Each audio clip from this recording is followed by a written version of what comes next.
দেখেছিস বাস্তবকে সেই থেকে ডাকছি আর ও কোনো সাড়াই দিচ্ছে না। হ্যাঁ গো পল্টুদা, তাই তো দেখছি। একি রে, তোরা এই সন্ধ্যাবেলায় লেওরা ওই দিককার কোনো খবর পেয়েছিস নাকি? খবর কই না তো। কেন, ওইদিকে আবার কি হয়েছে?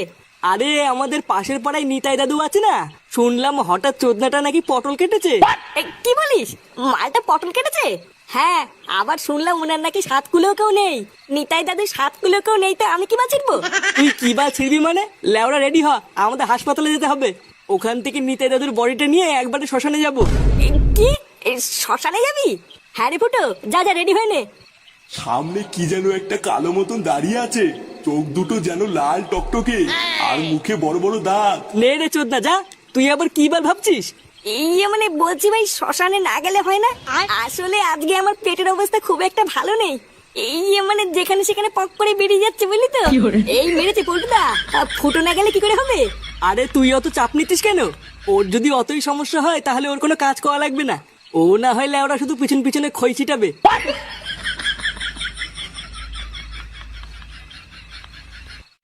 বলছি ডাক্তার বাবু, তাহলে কি আমরা এখন বডিটা নিয়ে যেতে পারি? আরে হ্যাঁ হ্যাঁ পল্টু, নিয়ে যাও। আমি তো তোমাদের এই বডিটা নিয়ে খুব চিন্তায় ছিলাম, ভাবছি কেউ নিতে আসছে না কেন। তারপরে তো আমার খুব ভালো লাগছে যে এখন তোমরা নিজেরা এসছো বডিটা নিতে। আরে না না ডাক্তার বাবু, তেমন কিছু না। আসলে নিতাই দাদু গরিব মানুষ তো, তাই আমরা বালছেড়ে ক্লাবের পক্ষ থেকে পাশে থাকার চেষ্টা করছি। বাহ, কি উচ্চ বিচার তোমাদের! সত্যি তোমাদেরকে যত দেখি তত অবাক হই। আচ্ছা ডাক্তার বাবু, তাহলে আমরা এখন যাই, না হলে বুঝতেই তো পারছেন শ্মশানে নিয়ে যেতে আবার দেরি হয়ে যাবে। না না পল্টু, তোমরা ঠিকই বলেছো, যাও যাও বেরিয়ে পড়ো। এ ফুটো, হ্যাঁ বাড়া বল। গাড়িওয়ালা কি গাড়ি নিয়ে এসছে? হ্যাঁ নিয়ে এসছে, নিচে দাঁড়িয়ে আছে। নে ল্যাংচা, বডিটাকে নিয়ে চ। আচ্ছা পল্টুদা, চলো।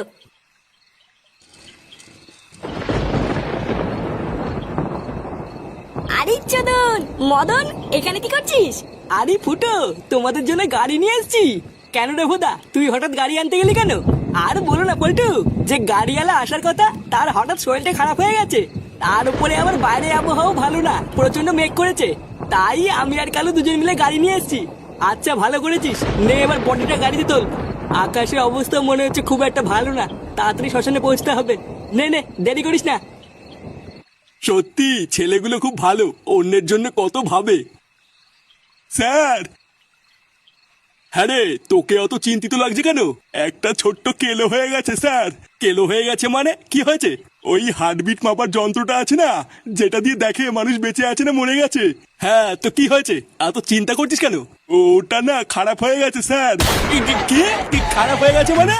বাঞ্চত কি বলছিস এসব? চোরের বাচ্চা, তাহলে কি এখনো ওই রুগীটা বেঁচে আছে নাকি? লেওড়া চুলো দেখছিস কি? তাড়াতাড়ি যা, ওদেরকে আটকা।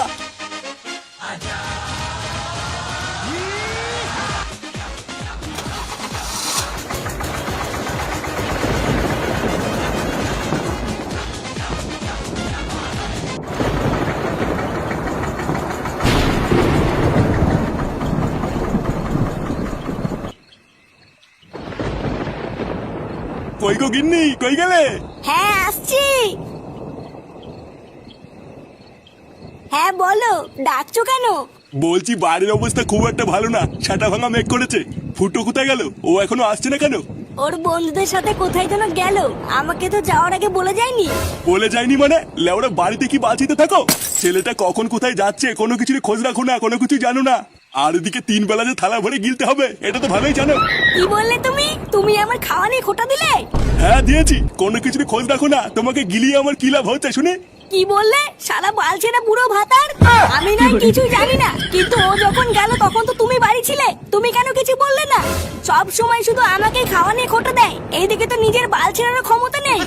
আর কোন সময় যদি তুমি আমাকে খাওয়া নিয়ে খোটা দিয়েছো, তোমার গলায় পাড়া মেরে আমি জিভ বের করে নেবো, এই বলে দিলাম। নে রে, এ তো দেখছি কাউকে কিছু বলেও শান্তি নেই। কি জানি ছেলেটা কোথায় আছে।